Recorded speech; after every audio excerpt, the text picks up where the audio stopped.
នេះគឺជាធីមចំនួន24ធីមដែលបានចុះឈ្មោះជាប់ចូលទៅក្នុងការប្រកួតរបស់យើងអញ្ចឹងទីទៀតយើងនឹងចុចប៊ូតុងនេះដើម្បីបង្វិលទាំងអស់គ្នាថាធីមណាប៉ះជាមួយនឹងធីមណាដើម្បីឲ្យប្រកាសថាមានការស៊ីសនុកសោកប៉ាន់ទេការបង្វិលនេះគឺសក្រិត 100% ប៉ុន្តែមុននឹងបង្វិលខ្ញុំចង់ឲ្យគ្នាយើងមកស្ដាប់ខ្ញុំសិនតាមពិតទៅបើសិនជាគ្នាយើងតាមដានការប្រកួតតាំងពីស៊ីសនមុនគឺគ្នាយើងដឹងហើយធីមដែលចូលប្រកួតគឺយកតែ16ធីមទេគឺវាគ្រប់ល្មមតែម្ដងសម្រាប់ឲ្យខ្ញុំ live 5សប្តាហ៍គ្នាយើងមើលបានន័យថា5សប្តាហ៍ហ្នឹងតាំងពីវគ្គជរុះដំបូងរហូតដល់វគ្គ final តែម្ដងក៏ប៉ុន្តែឥឡូវវាលើសហើយគឺមានរហូតដល់24ធីមតាមពិតទៅមិនមែនមាន24ធីមទេគឺមានរហូតដល់40ធីមជាងដែលបានចុះឈ្មោះនិយាយទៅគឺច្រើនមែនទែនខ្ញុំមិននឹកស្មានថាច្រើនដល់ថ្នាក់ហ្នឹងទេស៊ីសនមុនតែ16ធីមទេតែស៊ីសននេះគឺលើសច្រើនពេករហូតដល់40ធីមជាងក៏ប៉ុន្តែចៃដន្យអី20ធីមជាងទៀតហ្នឹងគឺធ្លាក់ហើយដោយសារតែពួកគាត់អត់គ្រប់លក្ខខណ្ឌដើម្បីចុះឈ្មោះជាប់ចូលទៅក្នុងការប្រកួតនេះអញ្ចឹងបើគ្នាយើងបានចុះឈ្មោះហើយអត់ឃើញឈ្មោះធីមខ្លួនឯងក្នុងនេះទេបានន័យថាគ្នាយើងធ្លាក់បាត់ហើយអញ្ចឹងឥឡូវបកមកវិញ24ធីមហ្នឹងវាលើសហើយអញ្ចឹងខ្ញុំចង់ជំរុះយកតែ16ធីមទេដើម្បីចូល live អូខេនិយាយស្រួលស្ដាប់អញ្ចឹងលើកហ្នឹងការប្រកួតរបស់យើងគឺមានទាំងក្រៅ live ទាំងក្នុង live អញ្ចឹងស្ដាប់ឲ្យទាន់16ធីមយើងជួបគ្នាក្នុង live ក្រៅពីហ្នឹងគឺយើងប្រកួតនៅក្នុង Discord អញ្ចឹងចុច link ខាងក្រោមដើម្បី join Discord អញ្ចឹងតោះឥឡូវខ្ញុំចុចប៊ូតុង spin មួយសិនចាំនិយាយតទៀតអញ្ចឹងធីមទាំងអស់ត្រៀមខ្លួន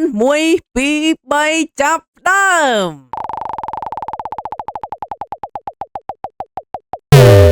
Boom! Okay, offline stage ត្រូវបានចាប់គូដែលក្នុងហ្នឹង Lost V1 ប៉ះជាមួយនឹង Excellent Era, Pirate ប៉ះជាមួយនឹង AT1, ចិត្តក្តាប់ប៉ះជាមួយនឹង LT5 Bot, Emperor ប៉ះជាមួយនឹង Java, The Blade ប៉ះជាមួយនឹង FYM, Abyssinia ប៉ះជាមួយនឹង The Killer, Begang ប៉ះជាមួយនឹង Red Mafia, Eclipse ប៉ះជាមួយនឹង Maniac អញ្ចឹងធីមដែលខ្ញុំរាប់មិញហ្នឹងគឺយើងនឹងប៉ះគ្នានៅក្នុងវគ្គ offline stage ហើយយើងនឹងប្រកួតនៅក្នុង Discord តាមដាន Discord ផងព្រោះយើងមានលក្ខខណ្ឌអីផ្សេងៗនៅក្នុងហ្នឹងទៀតសូមតាមដានទាំងអស់គ្នាហើយចំពោះធីមដែលបានគ្រីសអ្នកទាំងអស់គ្នាឆ្ងល់ទេថាមិនបានពួកគាត់គ្រីសគឺបានន័យថាពួកគាត់នឹងជាប់ចូលទៅក្នុងវគ្គ live show ចំនួន5សប្តាហ៍របស់យើងអូតូតែម្ដងតែក្នុងហ្នឹងមានដូចជា Infinix, HBD, Bamboo, Anka 7, Dainia, Cafe, Asia និង Queen ហើយបើមានគ្នាយើងខ្លះឆ្ងល់ថាហេតុអីបានមានអ្នកអូតូជាប់អញ្ចឹងអានេះដោយសារតែអ្នកខ្លះមានគូអ្នកខ្លះអត់មានគូអញ្ចឹងអ្នកដែលគេ spin មកប៉ះអ្នកអត់គូបានន័យថាគេអូតូជាប់ព្រោះថា bracket សម្រាប់24ធីមគឺត្រូវតែមានអ្នកអូតូជាប់ខ្លះអញ្ចឹងហើយបើអត់ជឿទេទៅ research ខ្លួនឯងទៅខ្ញុំព្យាយាមដើររក bracket ណាដែលធ្វើឲ្យការប្រកួតស្មើភាពគ្នាខ្លាំងមែនតើប៉ុន្តែខ្ញុំរកអត់មានលើសពីហ្នឹងទេគឺអស់ត្រឹមហ្នឹងហើយដូចខ្ញុំប្រាប់ចឹងអត់ជឿទេ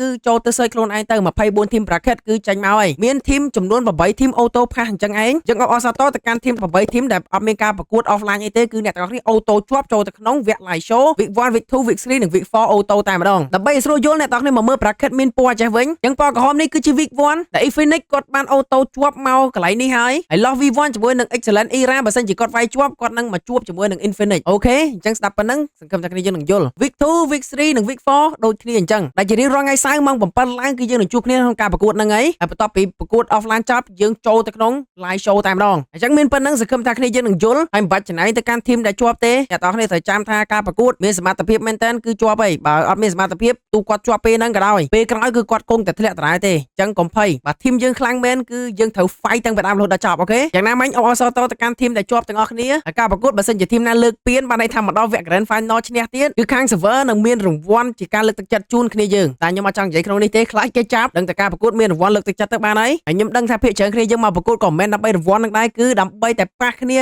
ឲ្យដឹងទឹកដៃគ្នាទៅវិញទៅមកក៏ដូចជាចង់លើកឲ្យធីមរបស់យើងល្បីល្បាញជាងមុននឹងឯងអញ្ចឹងអរគុណទាំងអស់គ្នាជួបគ្នាក្នុងការប្រកួតកុំភ្លេច join Discord និង Telegram ទាំងអស់គ្នា